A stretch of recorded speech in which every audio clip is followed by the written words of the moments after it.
Well, when a family has a child who needs a kidney transplant, typically that child is already being followed by a pediatric nephrologist because they have impaired kidney function. They may not yet be on dialysis, or they may already be receiving dialysis care, and generally at a pediatric dialysis center. Once that's done, they will generally then be referred to the transplant team. Sometimes it's the same pediatric nephrologist, other times it's a transplant nephrologist. But as part of that procedure, they'll meet a team that's really a multidisciplinary team.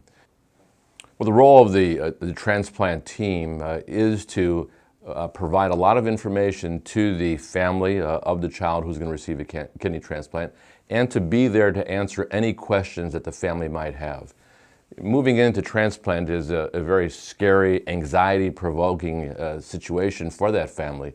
Even if the child's had kidney disease for a long period of time, the child's going to have to undergo a very significant surgery. There'll be a post-operative situation in the hospital, and then there's the long-term care of that transplanted organ.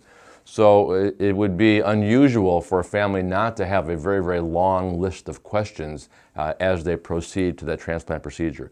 So we're there to answer those questions for them. We want to make sure that before a family and a patient goes into transplant, they have had every single question they had answered for them in a way that they understand. When we provide care for kids, especially kids with complex issues such as the need for dialysis or, again, recipients of kidney transplant, it's a partnership.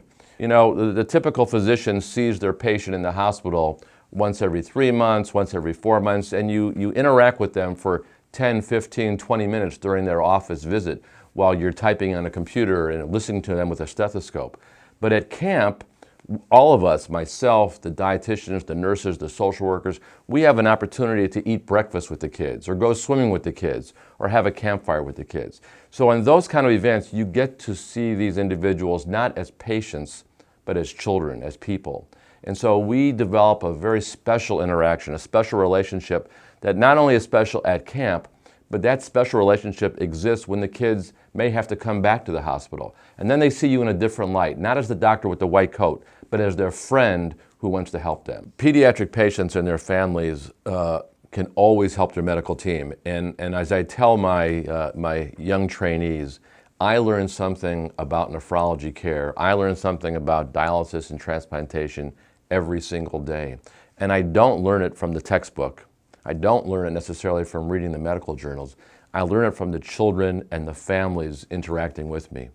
The insights that I receive from the children and from the families themselves, they only make me a better physician, because much of what I learn from them, I then can utilize in caring for other children and families. So the past 30 years, I'm a much better physician than I was when I started off, and a lot of it, again, is a result of the interactions I've had with the families that I've cared for.